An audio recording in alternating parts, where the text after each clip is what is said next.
राष्ट्रीय स्तर पर मान्यता प्राप्त करने के लिए शराब के कमीशन से प्राप्त करो गोवा के इलेक्शन में, ये हमने कहा था क्या?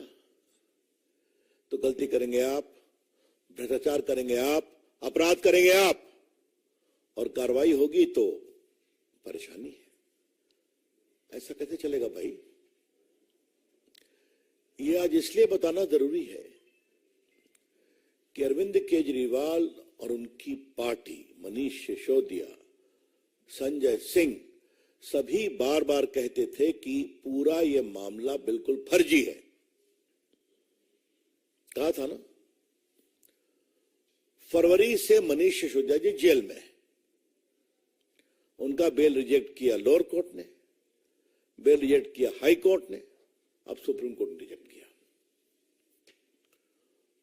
और बाकी सदन जैन वगैरह की बात तो हमारे दिल्ली के मित्र लोग करते रहते हैं आपसे, कितने उनके नेता जेल में हैं ये आप सभी जानते हैं। लेकिन आज तक अरविंद केजरीवाल ने इस पूरे महाघोटाले पर एक शब्द स्पष्टीकरण का नहीं कहा। This is very important to note. बार बार बिल्कुल झूठा है, बेबुनियाद है, फंसाने की चाल है। तो गोया पेड़ बबूल का तो आम कहां से होगा केजरीवाल जी? ये तो मुझे पहली बात कहनी है। दूसरा विषय, एक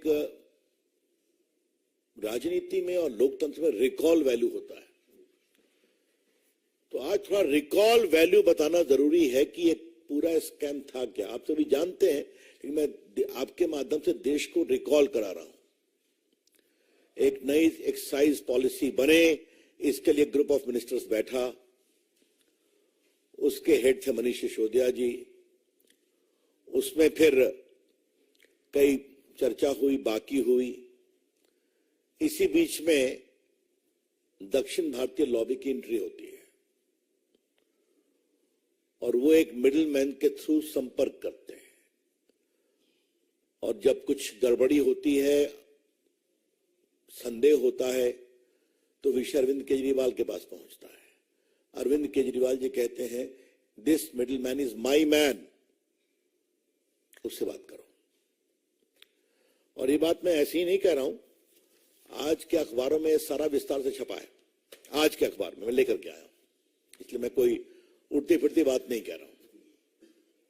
उसके बाद जो रिपोर्ट बन के आई उसको कहा नहीं, केजरीवाल जी के घर की बैठक में कहा ये जीएम की रिपोर्ट मानी जाएगी। और जीएम की रिपोर्ट कौन थी? जो सदन लॉबी ने बना कर करके अपना पूरा फायदे का बना करके दिया था। और ये बात मैं नहीं कह रहा हूं, अरविंद केजरीवाल के जो सेक्रेटरी हैं उन्होंने कहा इन्वेस्टिगेशन में, अरे सॉरी, मनीष सिसोदिया के। और ये सब बातें रिकॉर्ड पर है। सीबीआई भी इंक्वायरी कर रही है, ईडी भी इंक्वायरी कर रही है, चार्जशीट फाइल हुई है, आप सभी जानते हैं। इसी में एक और सवाल उठता है, क्या इतना बड़ा स्कैम बिना केजरीवाल के आशीर्वाद से हो सकता है क्या? जो लोग दिल्ली सरकार को जानते हैं और उनके चाल चलन को जानते हैं, such a massive scam cannot take place without the clear approval of Mr. Kejriwal. और जो बातें आई यहां पर, उन्होंने साफ कहा कि हमारा आदमी इससे कांटेक्ट करो। जब मिलना नहीं संभव हुआ तो फेस टाइम से बात हुई। और उसके बाद उन्होंने जो बनाया एक लॉबी ने, वो पूरी रिपोर्ट को उसी में समाहित कर दिया गया। तो ये तो बड़े गहरे, सीधे और परिस्थिति जन साक्ष्य उपलब्ध है।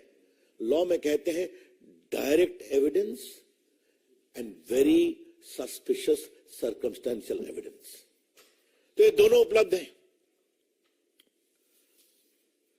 ये सुप्रीम कोर्ट का कल का बेल रिजेक्ट किया वो पूरा आदेश है। मुझे लगता है आप लोगों ने भी पढ़ा होगा, लेकिन मैं इसके 3-4 paragraph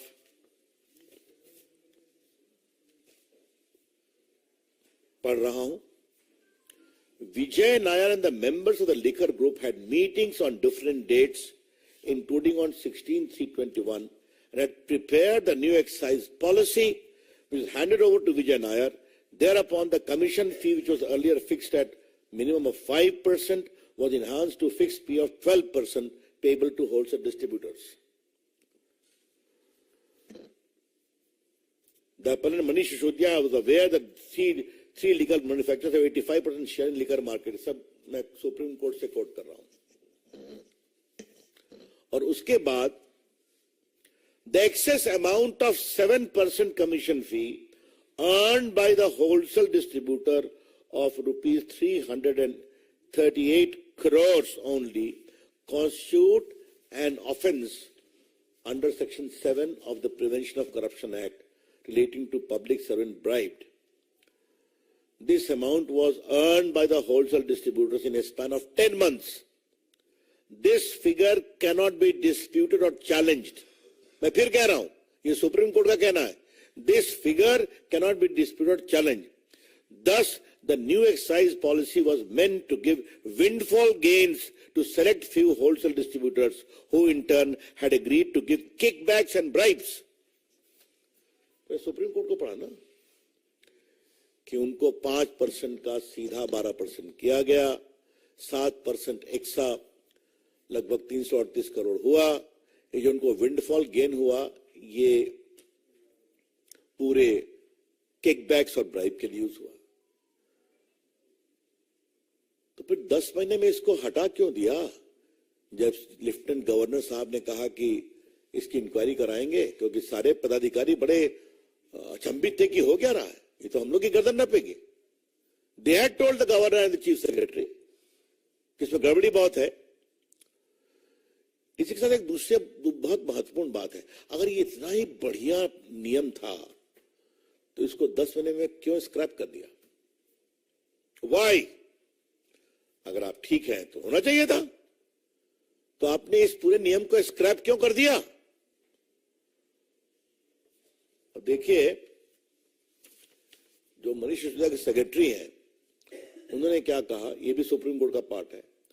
One day around mid-March 21, Deputy CM called him to the residence of Chief Minister Arvind Kejriwal and handed over around 30-page documents, which was a draft group of ministers' report. Sri Satendra Jain and Deputy CM Manish Sisodiya were also present along with CM in his house.